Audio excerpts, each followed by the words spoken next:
Hi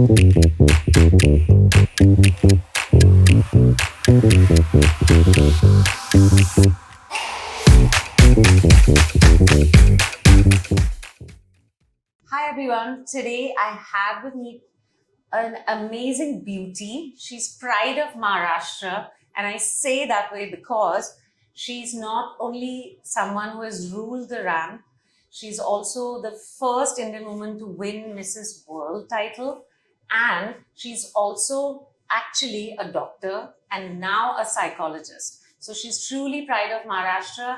Welcome Aditi Govitrikar. Thank you so much, Rodila. Thank you. Thank you for the warm introduction. Yes, I am so glad that you're here because I have so many questions. I've pulled my hair back for these questions because more than all the glamour, I have loads of other questions for you as a doctor. Okay. But I want to start with a little story of the first time I met you. Okay. And that was actually maybe the first time I had sort of spoken to you, but you had previously seen me. Mm-hmm. So we were doing a show somewhere, I was booked, and I met you. And you remembered me from a college show that you had judged, where you were a judge and you were Glad Drags. I think you were a winner. I must have won, yes. Yes. And then you saw me on that flight. We went for a show. And then you said, hey, were you the girl in the purple sari? And you remembered me. And I was so excited because I actually won best model in that, the college competition. Yeah. So it was so exciting. Well, you are striking. What can I say? Thanks, Aditi. It was good. And you also sort of got me into some designer bags and all. Oh no. One bad habit I'm still stuck with. Oh no. But then, so I've had some influence of you in my life. Okay. But today I'm going to ask you some hard-hitting questions. Okay. Before which you have to tell me how your journey from, studying for, medical and then going into modeling and then now you're doing so many other things. Right. Tell us. Well, so I began right from the time I remember. I think it must be maybe junior KG or something.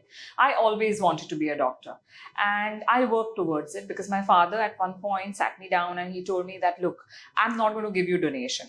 He was pretty much encouraging me to get those marks that were required for the admission. And that's what I did. Luckily for me, I got admission in Grand Medical College, JJ Hospital. I scored pretty well, started my medical journey, and it just so happened that we were on a holiday somewhere. We were a group of people, and one of my friends, his name is Himanshu, he was an aspiring photographer, and I was just sitting, we were just chilling, and he's like, hey, you have a body language of a model. And I'm like, aaj koi mila nahi kya? So he said, no, I'm serious. Let's do a photo shoot. I said, are you crazy? I don't even have, I really did not have heels or makeup. I probably had one lipstick or something like that, which somebody must have gifted me. Because at that time, really, I had no interest. I was not one of those who looked in a mirror, preened and, wore my mother's fancy clothes and looked at, I was not that person. If I got time, I would read a book. I would just, I was a nerd. I still am.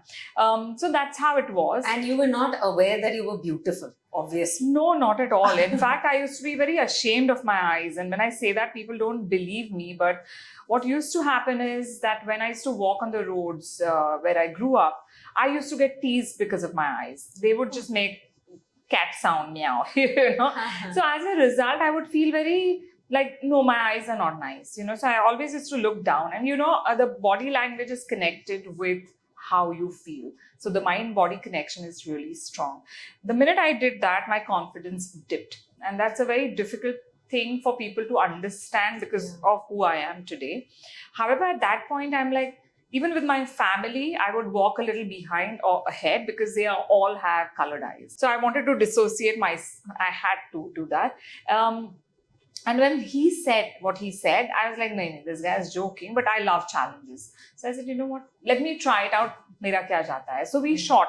He shot some pictures. We showed it to his dad who owned an ad agency. And he was like, his dad said, yeah, I mean, you have potential, you should give it a shot. And that was that. I did not take it forward, nothing.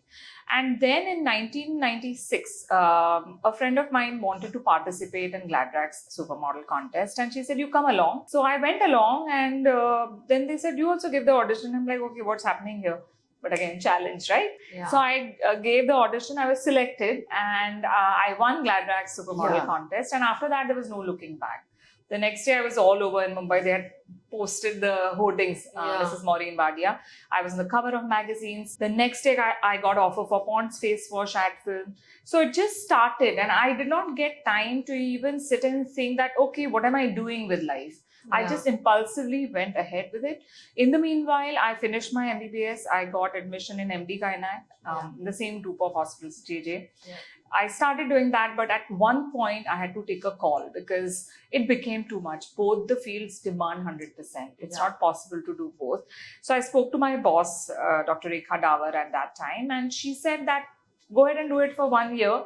See how it goes, because not many doctors get this opportunity. I did that, and well, I'm still here. But you're still, I mean, obviously you have studied further. You went to Harvard. Yes. You've done your psychology degree now. Yes. Tell me a little bit about therapy and what sort of people should seek therapy. Okay, so coming back to first, I'll finish the psychology part and how I went ahead with that is around 9-10 years back, I started feeling that, I'm not doing justice to my brain, and that's my most precious organ. I love my brain, right? And I felt that I was not challenging it enough, because in modeling, how much time we are just whiling away, not doing anything. So something meaningful, to stimulate my brain. I said, okay, let me go back to studying something formally. At that point, it was a crossroads. So it was either I do skin or psychology. Those are the two things that I zeroed in on. And I said, okay, let me study psychology. I know human body. Let me understand human mind, because it's very intriguing. It's really fascinating. And one of the things which really piqued my interest or pushed me into it was participating in Bigg Boss. I was in season 3, and the way those 13 people behaved from day one, I was there for 77 out of 84 days, how the behavior changed without anything, so there's no external stimulation, but by themselves, just because we were in this house where we were watched constantly. It was amazing, that journey. I mean, it fascinated me, and that's why I chose psychology. So I finished 2 degrees in India. I finished one from Tata Institute of Social Sciences and one from an open university, IGNOU. Then I said, let me study from the best university, one of the best universities in the world. And then Harvard came my way. I finished my psychology master's from there. Now, where the second part of the question, where therapy is concerned, I think everybody needs therapy. It's not that if you have a mental disorder or an illness, you should seek therapy. What is therapy? So that is a very basic question that the answers that I get when I ask this question are varied. Because most people think that if there is something wrong with me, then I will go to a psychologist or a psychiatrist. What I say is, so that nothing goes wrong, you should go to a psychologist. And no matter where you are in life, we all have these blind spots. Something that holds us back. There is something that does not allow us to go to the next level, and we cannot identify it ourselves. So yes, if you have an issue, you go to a psychologist. If you don't have an issue, but you want to go to the next level of your life, you want to maximize your potential, a psychologist can help. So that is the answer to the second part. Yeah. So, but basically, like you're saying, there is a little bit of a stigma, right, about going to therapy. Yeah. How can you bust that sort of myth? Well, when I started psychology, this thing came up in a very big way. A lot of my friends said, I mean, why are you doing this? There's so much of stigma attached to it. People are not going to come to you, etc. So I said, what? I have always believed in breaking molds, be it posing on Elle magazine with my tummy showing when I was pregnant with my daughter, or leaving medicine for this field wherein there was no guarantee. And I really worked hard to get into medicine. So I have participating in Mrs. World, where this was in 2001, where married women were once you're married, then the glamour field is out for, Yeah. used to be out for them, right? So I said, you know what, it doesn't matter. I will do my bit. And I know everybody needs therapy. I know everybody needs counseling. I'll do my bit and then we will see where it goes. Fortunately or unfortunately, in COVID, a lot of people woke up to this concept that yes, there is anxiety, there is panic attacks, there is this, that kind of a feeling, or depression or loneliness. And psychologist is somebody who can handhold you through this journey. Yeah. Right. So now the taboo has become much lesser to an extent where in one of the Netflix shows that I did, Mismatched, there's a bunch of youngsters, right? 22-year-olds. I mean, that would be the average age. Yeah. And they very openly speak about it. Hey, my therapist said this. And it was so heartening to see that, it was really nice that people are openly talking about it. The taboo remains in the older generation, even our generation for that matter, and the older. They still have that thing that, like I had a clinic before COVID and I used to be told by people that, make sure that nobody's in the reception when I enter. And I respect that. That's fine. I would always follow those. But that's a taboo that one had. But now I think it's changing. It's changed to a very large extent. And there is a difference between a psychiatrist and a psychologist, right? Yes, I think people convolute it. That is where the stigma lies, I think. Yes and no. See, the basic difference, if I have to tell you, is that a psychiatrist he or she has done MBBS, medical studies, and then 3 years of MD. Whereas a psychologist comes from arts background, right? They don't study the medical anatomy or physiology. They do this and then directly, you can do BSc psychology also. So you can have science background. However, they don't study medicine. So very clearly, a psychologist should not be prescribing any medication. They are not allowed to ethically.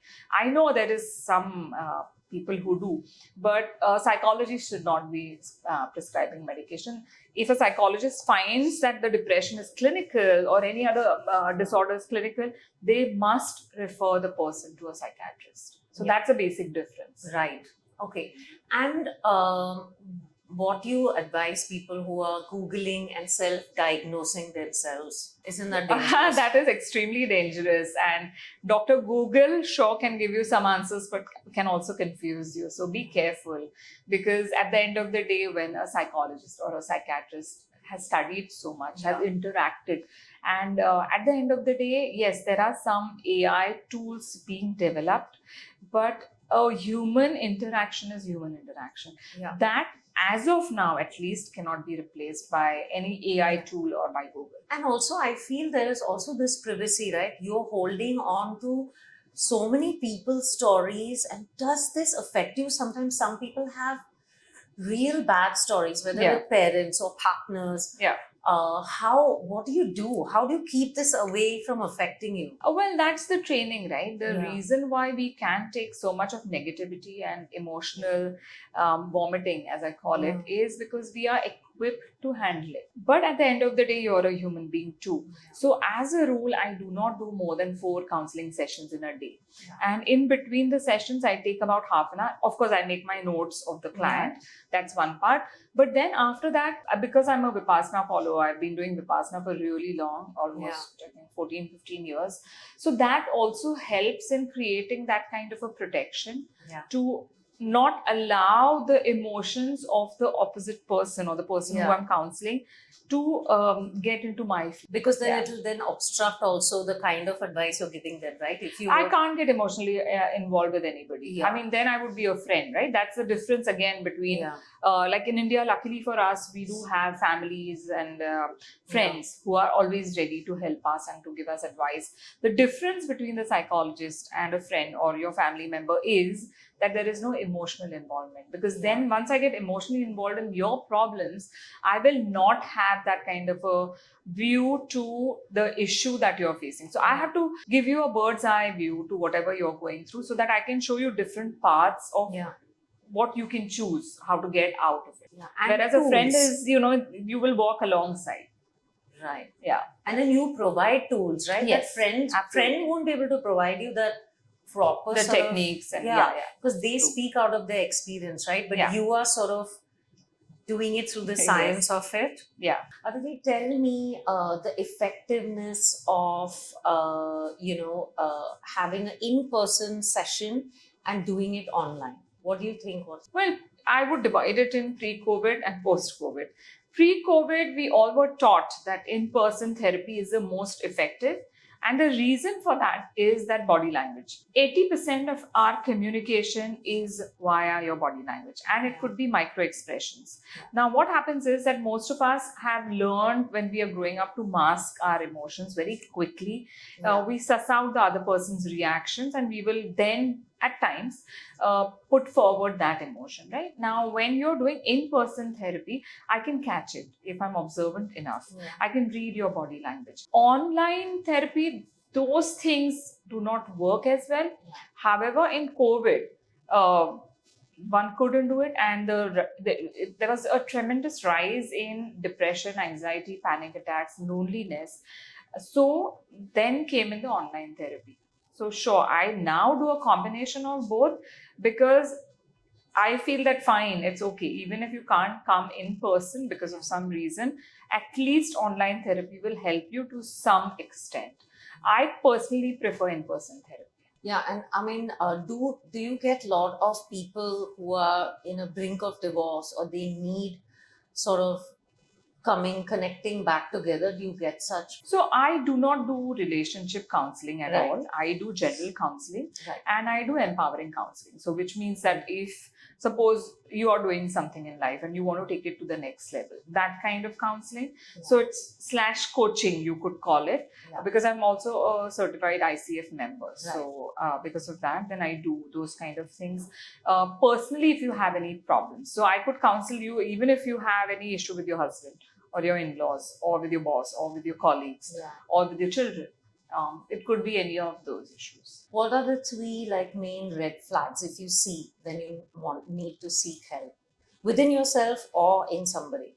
Well, each disorder has different red flags. Yeah. So, and there are way too many Yeah, disorders to enumerate red flags as such. But if we meet somebody, to keep an eye on the worst case scenario, which is suicide. Yeah. For that, I think what one needs to see is if there is a behavior shift, there's a behavior change, and it need not necessarily be going into the unhappy mode. Suddenly, if you see this person is just going all out, shopping, going for holidays, why? You need to always be cognizant of any behavior shift. If that person is sleeping too much or sleeping very less, or is eating too much or eating less, compared to the regular life. These are the red flags that one can watch out for, that there is some shift in the person's mindset. And these, I mean, again, it's a little too generic, so it's not like to the point answer that I'm giving you, because these also could be signs for depression, so it all depends. Does it, if you're loneliness, you said earlier, maybe that is one main problem, right? Mm-hmm. In our country, do you see that as an issue? Yes, so loneliness has become very common, especially in metro cities, because if we take Mumbai, for example, there are people coming from all over the country, all by themselves, without the family support, no friends. And then there is big pressure, right? Over here, I mean, even traveling from point A to point B is quite stressful. So to be able to handle stress, if that person is not equipped and doesn't have anybody to talk to, loneliness sets in very quickly. And then there is no way of coming out of it.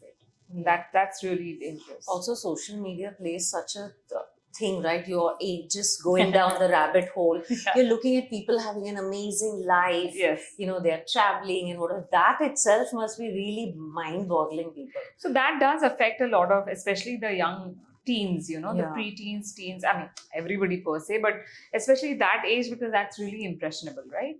Yeah. That also can lead to loneliness. That's one. There are many reasons, of course, of loneliness, but social media does play a role in creating this kind of a negative influence. You're a mom of 2, so I can ask you 3, actually, my papa. Yeah, and your papa. 3. So how have you made your kids independent thinkers, and what we can do as moms? That's a very interesting question, Mridula. So what I did when the kids were really young, and because I love reading, so I read a lot of books on parenting. And as you're aware, I had my baby really young. Yes. When I had nobody, none of my model friends were even married, forget having kids. So I didn't have anybody to discuss my issues with. So books were it. At that time, what I decided was that I pretty much divided it into three parts. So, any decision that a child has to make, or I have to make for the child, one is I will make the decision for the child, for my children, because I'm the parent. There is no discussion there. Yeah. Because I'm saying so, you got to do it. I will give you an explanation to it, but that is it. The second one is you decide whatever you want to. So, certain decisions, for example, what clothes they're going to wear. Like my son loved colors. So he would wear like these parrot green pants with a yellow t-shirt, and I would let him. He would even come home a couple of times. He came home and he told me that, Mama, everybody was laughing at me. So I said, and? So he was like, what do you mean, and? They were laughing at me. So I said, let them laugh. It is your decision. You like the colors. You carry it out smartly. Nobody will say anything because that's your style. You've got to establish. And this was at the age of 6. Right? So those kind of decisions, I let them decide. And then the third bucket was where you have to convince me. You want to go for a birthday party, which is far away, or a night out. Convince me why I should let you. So it was three things. That's the basic premise that I brought them up with, because I'm a working mother, I'm a single mother. So I had to manage it in a way wherein they were independent of me and I could not be the helicopter mother. Not that I am a helicopter person as such, but I could not be a helicopter mother to them. They had to manage a lot on their own. And that's why they are super independent today. Yeah, that's awesome. There's some good tips there. I think people are going to like that 3 buckets that Yes. you just described. So, you were just saying, I mean, you're a mom, you've got kids. The ladies in their 20s, as early as their 20s, 30s, 40s, we're just running around. We are managing the house, we're managing our life, we're working, keeping our kids alive and all of those things. And so what do you think, what can women do to sort of break out of that and feel free? What do you suggest? Well, self-care becomes a very, very crucial point, which most of us do not pay attention to, because we're like, we will do it, let the kids grow up. So when I thought about this whole journey of a woman wherein she gets lost, her sense of self, her identity kind of is, it's lost. So the reason I started something called Marvelous Mrs. India, which is a beauty pageant, it's not really a beauty pageant, it's more of a transformative journey for whoever participates, is for this reason, to get them out of that rut or the monotony or the fact that they've lost themselves somewhere, to bring them out of that so that they become better human beings, better mothers, better wives. So that is a guarantee that I give. From the point you participate, you're chosen to participate, and the time you leave the pageant, you might win a crown or not, you might win a subtitle or not, but you will be a transformed human being. And we finished first season recently. We are working on season 2 now. Yeah, because I think it elevates your confidence level, and also that you can do it. Yes. It's nothing is lost, Yeah. I feel even in our 40s, we are like raring to go, right? Yes, absolutely. It's not like your life is over. Yeah, but you feel like that. Like I had one lady coming to me and she shared this experience, and it was really like, it touched my heart, because she said, I had this black dress when I was cleaning my wardrobe. I found this little black dress, and I'm like, I used to, she said to me, but I used to wear, whenever I wore it, my husband used to go gaga. He was like, oh my God, you look so hot, etc. And she's like, it was deep down somewhere. I'd forgotten who that girl was, and I want to bring her back. How do I do it? So it's a holistic thing. You can't just say that, okay, today I'm going to change, because through the years, there are certain changes that a woman or a human being goes through. So you have to evolve and you have to go to the next level. You can't be staying at the same level, because we are human beings. We have superpowers. We have potential to go to the next level every single day. But are we doing it? That's a question that you need to ask, and you have to break out of that and then step up. Yeah, there's a bit of complacency also, right? Yes. Like as mothers or wives and whatever, I feel we're so enveloped with what is going on. Yeah. Yeah, like you said, we just put it on the back burner. Yes. Yes. But actually, as kids grow up and when they see you working and busy and whatever, I think that itself is inspirational for our daughters, right? Yeah, yeah, absolutely. And even for the sons, like when people ask me that, how do you think we should close this gap between male and female, the difference, and what about women's lib and all? And I'm like, you know what? Men and women are different. We cannot be equal. That remains. Why? Because our physiology is different, our anatomy is different, our mental makeup is different. So we got to accept the fact that men and women are different, but there is no superior inferior here. And the opportunities that need to be given to a boy and a girl need to be equal. So equality in that sense should be for the opportunities, for the pay, where there is a lot of parity. Yeah. That should be equal, and not that, oh, men and women are equal. We are not.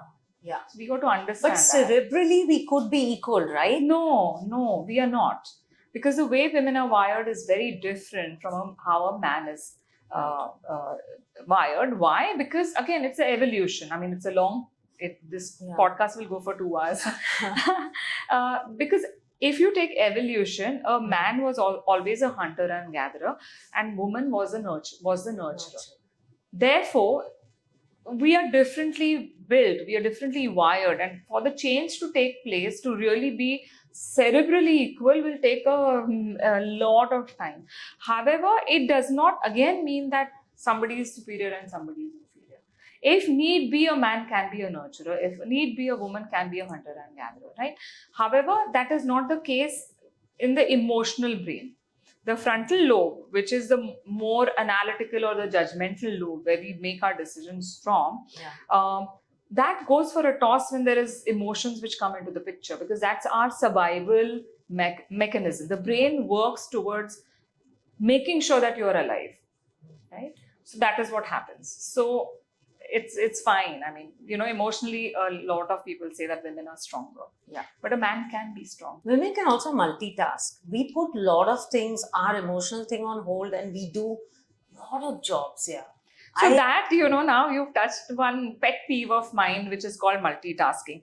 I am 100% against multitasking. Please do not be proud of the fact that you can multitask. Why? Because when your brain is doing some activity, you're doing that because, all your senses are involved, etc. When you switch, the brain makes a switch. In that switch, a lot of energy is spent. And then you come back again, that switch on, switch off, it takes a lot of energy. As a result, so every day we wake up with a certain amount of energy. Every decision that you make eats up into that energy. It might be a small decision, such as what clothes should I wear, right? So basically, please monotask, do one task at a time. You will be a lot more productive if you do that, and that's a guarantee, that's a promise. Do not multitask. Don't be proud of it. Thanks for that awesome advice. I'm going to go ahead and do a little rapid fire with you and get some funny questions in. Okay. If you could have a therapy session with a historical figure, who would it be? Okay, at the cost of sounding controversial, and I'm not a controversial generally, I don't like controversies, I would say Adolf Hitler. I would love to have 1 hour with him, just to understand how you could live with what you have done. I mean, how? I don't get it. If you were to change your specialty again, because you've ping-ponged like crazy, you've covered everything, what is that thing that you might want to do? I would love to be a successful businesswoman or an entrepreneur or a unicorn maker. How about that? That'll be good. Tell me, what is your go-to relaxation technique? Yoga Nidra. Without fail, I mean, whenever I'm stressed out, whenever I need that little slice of calm or peace, I do Yoga Nidra for 20 minutes and I'm good to go. Tell me one, if there was a celebrity and they were to be a spokesperson for women's G-spot, who would that person be? A spokesperson for G-spot? I would choose Scarlett Johansson. I think she's super hot and she's equipped to do this. Yeah, she is very hot. Yes. So I think she gets also those kinds of roles that where vibe. she's got a lower. Yeah. Yeah. Okay. If you had to choose one thing, sex or food, what would it be? I think food. I mean, that's a given, right? I need think to live. Most I of mean, the women I've asked, they've said, survival is the most important thing. I don't think sex can keep you alive. No, unfortunately not. Unfortunately. Yeah. Yeah. Also, I feel youngsters need this whole thing where, they are obsessed with having a partner, being in love, and that whole thing. I think the whole thing is about the idea. A lot of people are in love with the idea of love rather than being in actual love.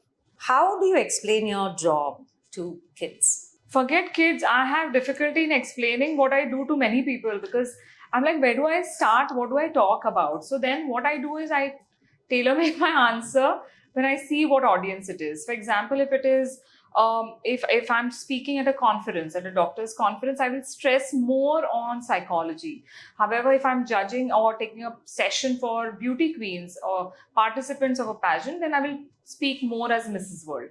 So I just kind of, for kids, for them, it is like, they're, like, Basoria, you're our mother. That's it. Yeah. But for them, no, it doesn't matter what job I do. Okay, and from all those people who are going viral on social media and all, who do you think needs therapy? Everybody. Who doesn't? Everybody needs therapy. Okay, and if there's one thing you could change in the human mind, what would it be?